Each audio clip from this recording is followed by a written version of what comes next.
दोस्तों, आपका हमारे चैनल इंक्रीज़ योर आईक्यू में बहुत बहुत स्वागत है। और मैं आपको आज एक ऐसे महाद्वीप के बारे में बताऊंगा जो कि आपने जिसके बारे में बहुत सारी बातें सुनी होंगी। तो मैं आपको उसी महाद्वीप यानी अंटार्कटिका उसके बारे में कुछ और बातें बताऊंगा। तो चलिए स्टार्ट करते हैं।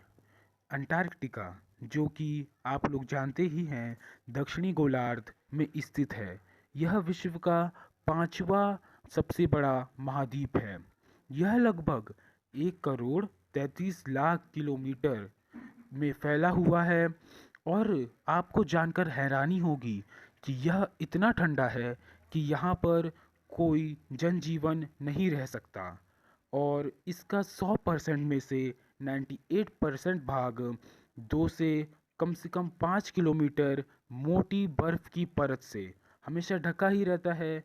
और इतनी बड़ी मात्रा में बर्फ होने के कारण हम इसे श्वेत महाद्वीप भी कहते हैं, यानी कि वाइट कॉन्टिनेंट भी कहते हैं।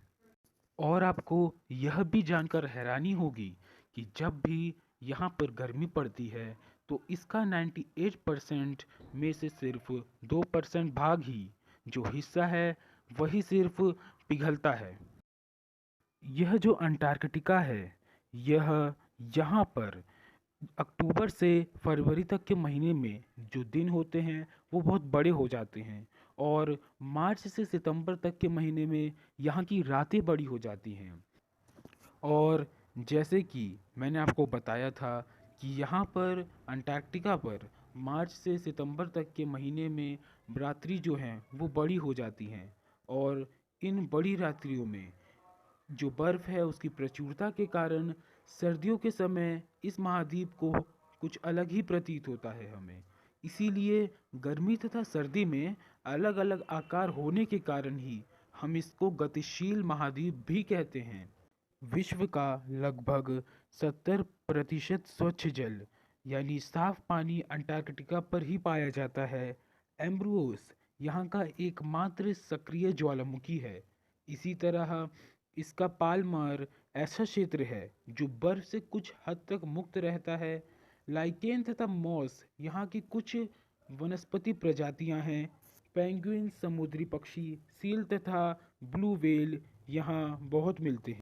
अगर हम ढूंढने की कोशिश करें कि इस अंटार्कटिका, यह जो महाद्वीप है, इसे किसने ढूंढा था, तो हमें पता चलेगा कि ब्रिटिश नाविक जेम्स कुक एक प्रथम व्यक्ति थे जिन्होंने अपने विश्व भ्रमण के दौरान सन 1772 से 1775 के बीच में अंटार्कटिका महाद्वीप को देखा था।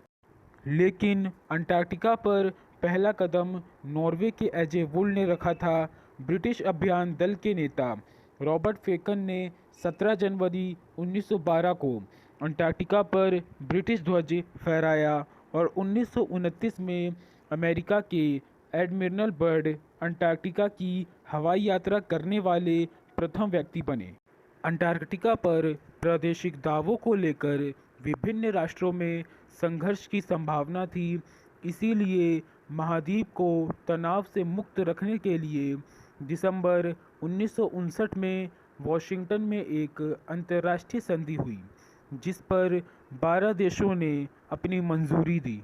जिन देशों ने इस अंतर्राष्ट्रीय संधि पर मंजूरी दी उन देशों के नाम जैसे कि Argentina, Australia, Belgium, Chile, France, Japan, New Zealand, Norway, दक्षिण अफ्रीका, ग्रेट ब्रिटेन, संयुक्त राज्य अमेरिका और सोवियत संघ ने हस्ताक्षर किए। यह संधि 23 जून 1961 को लागू हुई। इस अंतर्राष्ट्रीय संधि का यह शर्तें थी कि इस अंटार्कटिका का प्रयोग केवल शांतिमय उद्देश्यों के लिए ही किया जाए। यहाँ सैनिक अड्डे स्थापित ना किए जाएं, किसी भी प्रकार के शस्त्रों का परीक्षण इस अंटार्कटिका पर ना किया जाए जिसकी वजह से इसको किसी भी प्रकार का नुकसान ना हो।